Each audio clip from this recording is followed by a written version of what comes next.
Assalamualaikum warahmatullahi wabarakatuh. Bapak Ibu yang dirahmati Allah Subhanahu wa Ta'ala. Belum banyak yang tahu mengenai mikot? Mari simak penjelasan berikut ini. Mikat adalah batas waktu dan tempat yang ditetapkan oleh Allah Subhanahu wa Ta'ala dan Rasulullah Shallallahu Alaihi Wasallam sebagai titik awal untuk memulai ibadah haji dan umrah, khususnya untuk mengenakan pakaian ihram dan berniat. Mikat menandai garis batas antara tanah biasa dengan tanah suci, di mana seorang jamaah wajib berhenti sejenak untuk mengucapkan niat ihram dan mulai menjalankan larangan ihram. Mikot terbagi menjadi dua jenis utama. Pertama, mikot zamani, batas waktu. Ketentuan waktu dimulainya ibadah haji dan umroh. Haji dimulai dari awal bulan Syawal hingga terbit fajar tanggal 10 Zulhijjah, hari Arafah. Jika ihram haji dilakukan di luar waktu ini, maka ibadahnya tidak sah sebagai haji, tetapi hanya umrah. Umrah berlaku sepanjang tahun, sehingga umrah bisa dilakukan kapan saja tanpa batas waktu khusus. Kedua, mikat makani, batas tempat. Lokasi-lokasi yang telah ditetapkan sebagai tempat wajib memulai ihram dan niat haji atau umrah. Jamaah yang melewati atau berasal dari arah tertentu harus mengenakan ihram di lokasi mikat makani tersebut. Berikut adalah 5 lokasi mikat makani yang ditetapkan oleh Rasulullah SAW. Pertama, Zulhulaifah Bir Ali.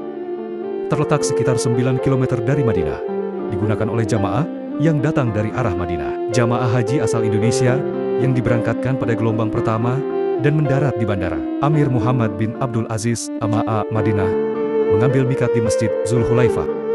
Kedua, Juhfah. Terletak sekitar 183 km di arah barat Laut Mekah. Lokasi ini biasanya digunakan sebagai mikat makani untuk jamaah dari Mesir, Yordania, Syria, dan Lebanon. Ketiga, Karnul Manazil As. Terletak di dekat pegunungan Tif, sekitar 94 km di timur Mekah. Lokasi ini biasanya menjadi tempat mikat untuk jamaah dari Dubai. Keempat, Yalamlam As Adiyah. Untuk jemaah dari Yaman dan sekitarnya, terletak sekitar 100 km barat daya Makkah. Kelima, Zatir. Untuk jemaah dari Irak dan sekitarnya, jaraknya sekitar 100 km dari Makkah. Mikat ini ditetapkan oleh Umar bin Khattab.